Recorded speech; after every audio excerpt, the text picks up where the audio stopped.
I need to stop retconning my own videos, but Rudiger. Let's have a look. Of course we'll have a look. Jesus Christ. I think it's an ice cube that he's just launched. Like, the influence that Rory Delap has had on the game cannot be understated. What does Mbappe actually do? Oh dear me, yeah, that is extremely wet. I can see why they were a little miffed, but still, I don't condone launching projectiles at referees. Hold me back, hold me back. Oh, and then he goes to like pick up another bag of ice and it's just burst like a loot drop all over the floor. Like, what does he actually do though if they let him go? Like, he is absolutely not going to charge the referee down. Then you got like the XQC goal kick with Vinny Jr. and whoever that is. But yeah, for someone who's renowned for being like one of the biggest shithouses in modern football, he can dish it out, but he really can't take it when things go the other way, can he? Anyway, please enjoy 10 minutes of Chris and I being silly. I say head, you say loss. Head. Loss. Head. Loss. Yeah! In the intro there, I just sounded like I was a Southampton fan watching their results.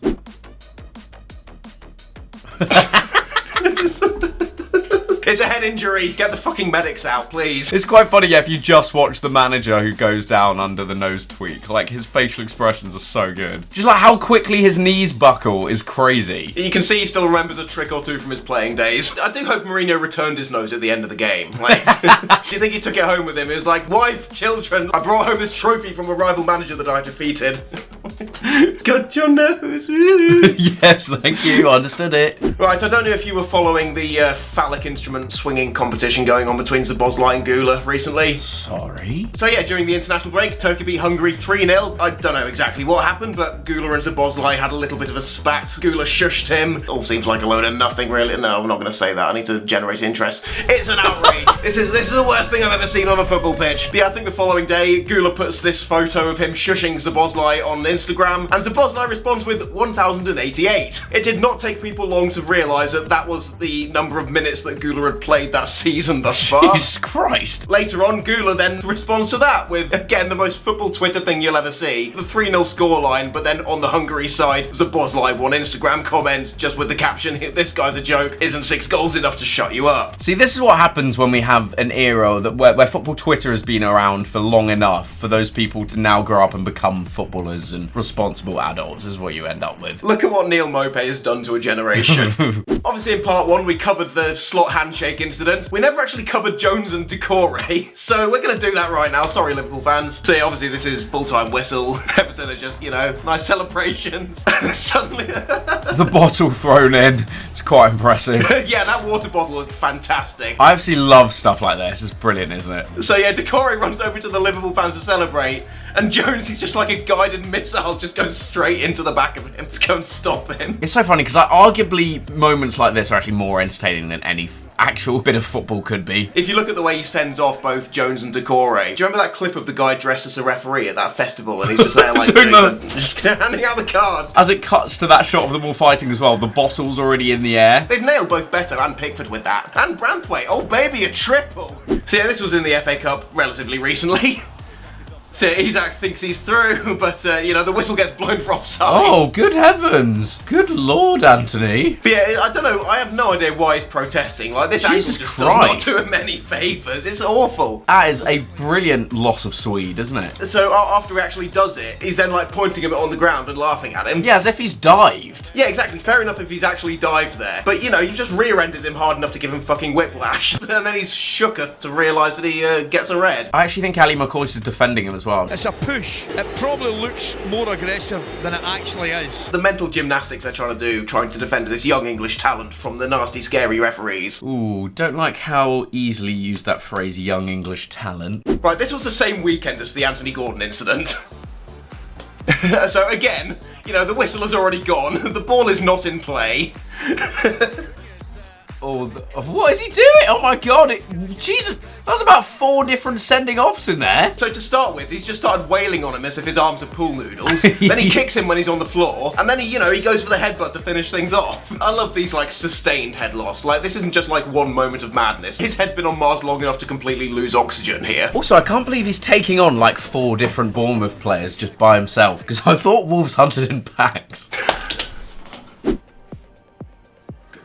Oh, yeah. That's quite impressive. That is actually seriously cold from that referee. If that's Michael Oliver, he's like taking shelter behind a steward. Like, he is just stalwart. Yeah, I'm pretty sure this manager got banned for 9 months for this. Really? This man could literally have a child in the time he's going to be away from the sidelines. Ladies, take note here. If your employer ever decides, like, not to grant you maternity leave, just fucking headbutt someone and get the whole time off. 9 out of 10 CEOs hate this simple trick. Right, with this clip, it took me ages to figure out what even happened.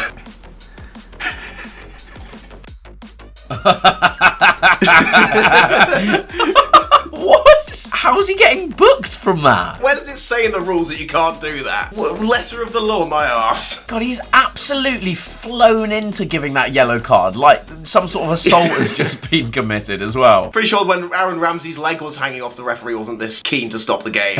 No, he didn't bat a fucking eyelid. But it's just an absolute fucking maelstrom that's just been caused by this, just caused by this dude standing on a ball. If you were to stand on his left, your squad numbers would create the number of minutes that Arda Güler had played this season. Oh, yes, very good, Oliver, very good. This isn't the first time that this has been covered on the channel, and it probably won't be the last. It's a true classic. Oh, no. Oh, yes. And he's down. Immediately. Oh, Guendouzi. Jesus, these were tough times, weren't they? Just looking at the lineup here. Watching Kolasinac and Mopé having an argument, it's like a fever dream, right? This was recent history. Yeah, I would argue that this is just like a generational Mopéing, because he'd injured the #1 goalkeeper, scored a 95th minute winner, and then essentially led to Guendouzi playing his final game in an Arsenal shirt. I mean, this was the match that sparked Messi winning the World Cup as well. This is actual football heritage here, because, yeah, the domino effect that came from this. Oliver, what am I watching here? Roma Edge Juve? What have you linked to me here? Alright, so for context, Moise Kean had been subbed on about 40 seconds before this. Oh my god! What? Off you go. Bye. That is mental. 40 seconds after being subbed on. What? Fantastic. What is he doing? My guy just wanted to recreate the infamous Gerrard heat map. This one makes me so uncomfortable. It's fucking horrible. Oh. So it starts off with like one of the most aggressive headbutts I've seen on a football pitch. Well, the refs just allowed that. And the referee's just like, yeah, no, yellow. But then... Oh. The other player reacts to it. Like, he takes that very well, to be fair. He just looks shell-shocked, and I don't blame him. Do you think he goes up to the referee like, yeah, he's done? Yeah, it's like Chiellini trying to show the bite marks with Suarez. He's just like, look, this other man's saliva is in my mouth. Get it tested. So I'm now just picturing 2-1 Jamie, mate. 2-1. Sound bites that precede unfortunate events. So for context, Barcelona had just beaten Chelsea in the Champions League, and there were some rather suspect refereeing decisions in the process. This was like insane refereeing decisions though. I feel like there's about 3 penalties that should have been given in this game. And this is just iconic. Like live on TV going up to the camera. Trying to stop Drogba getting himself into further trouble. Like, that is absolutely iconic, isn't it? It gives me the same vibes. You know when Shrek's getting arrested when he's in human form? Like, this probably... Yes, I absolutely know what you're talking about there. Why is that so accurate? Also, the fact that, you know, he says this, and as soon as he says, UEFA, the fucking camera's just cut away immediately. It's like, no, this isn't safe for advertisers. Some of the decisions that day were, like, absolutely mental, though. Like, I think that was the start of, UEFA Lona. UEFA Lona, yeah, I think that's pretty much where it kind of started. So, yeah, this dude's already shoved the ref twice. Obviously, it's only a yellow for that somehow, and then big Brexit Steve gets involved. He's trying to wing him! But then he Why are they booing the ball? It's the number 7 chasing him out of the stadium like an XL bully. Yeah, I hope he got his £15 for the Sunday morning either way. You can see why that guy's a sub with how far away that ball was from the referee. He's cleared it over the bar instantly. Oh, what? The ref gets swarmed. He just blocks him. Kicks his teammate. Oh my god. Why is he still bothering to hand out cards, for fuck's sake? It's like boots someone and then goes, oh, and by the way, also, you are sent off. And then it's just like the cherry on top being the number 9 just blasting the ball at the ref, and then it's like, right, you as well. Yeah, I hope that was after 5 minutes of sort of everyone calming down. Game kicks off over again. Number 9 just twats the ball at him instantly. I love this clip. It's so weird. It's so weird. It's just like psychotic. The longer it drags on, like, you could let go at any point, you know, just cut your losses and move on. But no, he's too deep now. He's got to kill the only witness in the stadium. Yeah. He's trying to play it off as some sort of joke. Pearson is definitely not joking. He's quite clearly got a bit rattled by the fact that another player has accidentally collided into him, lost his head, and then tried to play it off as a joke. Nigel Pearson strikes me as like the final boss of a drunk guy that comes to piss next to you at a urinal, and you really wish you could be anywhere else but standing talking to him. So I don't know why I'm thinking about Nigel Pearson's willy suddenly, but it's happened now. Another classic PL manager moment next. Oh yes.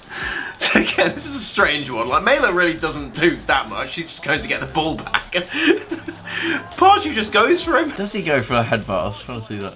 Oh god, he does. Yeah. Is it just me, or does a headbutt never come into your mind in a fight scenario? Like, there's no way that my instant reaction in a scenario of like squaring up someone would just be to headbutt. Like, maybe it should be. Maybe this is just like a bit of a bubble thing. You got people who have been heading balls since the age of like 5. You know, maybe by this point it's just like their reaction is just to head something. Like, it's just so ingrained into their skulls. Oh, look at Howard Webb aura-farming on the sideline as well there. Oh god, he is a bit, isn't he? Howard Webb used to be a policeman as well. Him and Mark Goldbridge locking down the force in Manchester. If those two came up on patrol, I don't know where I'm going with this either. I think it's time we go about our evenings. Yeah, I think so as well.